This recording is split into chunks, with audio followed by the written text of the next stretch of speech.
Bonjour à tous. La Coupe du monde de football a pris fin dimanche 18 décembre 2022 avec la victoire de l'Argentine sur l'équipe de France. 3 buts partout dans le match et 4 tirs au but contre 2 à la fin. La France a donc perdu sa couronne devant l'Argentine de Lionel Messi sans avoir démérité. À la fin de cette rencontre, le président de la République, Emmanuel Macron, président français, est descendu sur l'aire de jeu, a pris Kylian Mbappé dans ses mains pour le consoler, et je suppose a aussi consolé le reste de l'équipe de France et l'équipe dirigeante. Il s'est ensuite dirigé dans les vestiaires et a tenu un discours républicain que bon nombre de commentateurs sportifs, d'hommes politiques et même militaires critiquent ce matin. Nous sommes le 19 décembre 2022. J'ai écouté ce matin sur une radio l'ancien chef d'état-major, le général Pierre de Villiers, trouvait que Emmanuel Macron a fait too much.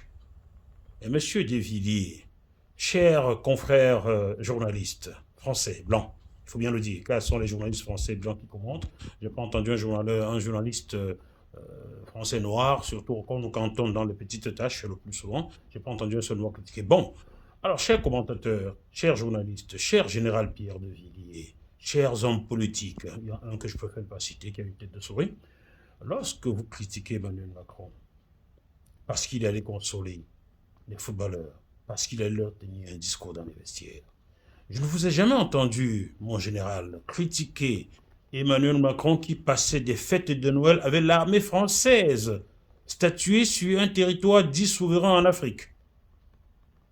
Ah oui, je ne vous ai jamais entendu.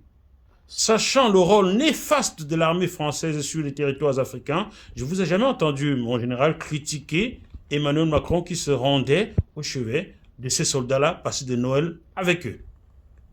Peut-être parce qu'il ne s'agissait que de pays de neige ou quoi. Je ne vous ai jamais entendu parler, chers commentateurs, chers confrères journalistes, je ne vous ai jamais entendu critiquer Emmanuel Macron, qui est le premier commercial des entreprises, des multinationales françaises à l'étranger, surtout sur le continent africain et au Moyen-Orient. Je ne vous ai jamais entendu critiquer cela. Pourtant, Dieu seul sait que les multinationales françaises sont tout sauf vertueuses en Afrique, bref, dans le tiers-monde et dans ces pays du Golfe. Je ne vous ai jamais entendu critiquer cela. Ne dit-on pas souvent que le chef de l'État d'un pays est le premier militaire, le premier flic, le premier commercial et aussi le premier sportif? Moi, sans être ami d'Emmanuel Macron, je ne le soutiens même pas. Pour ceux qui me connaissent très bien, vous savez que j'ai même été élu interne d'un parti de droite en France. Donc, le parti de Macron n'est pas ma tasse de thé. Le président Macron est mon président, mais ce n'est pas mon ami, ce n'est pas quelqu'un pour qui j'ai une grande admiration, non du tout. Mais je pense qu'Emmanuel Macron a eu raison de descendre sur l'aire de jeu, soutenir Kylian Mbappé ou consoler. Je pense qu'il a eu raison d'aller dans le vestiaire et je pense qu'il a eu raison de tenir ce discours. Cela n'enlève rien aux qualités de sélectionneur de Didier Deschamps.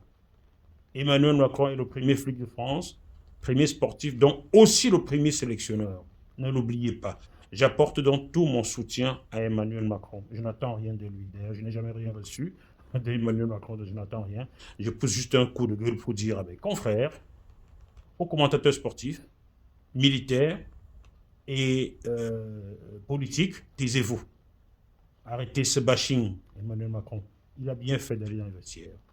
Voilà, à bientôt.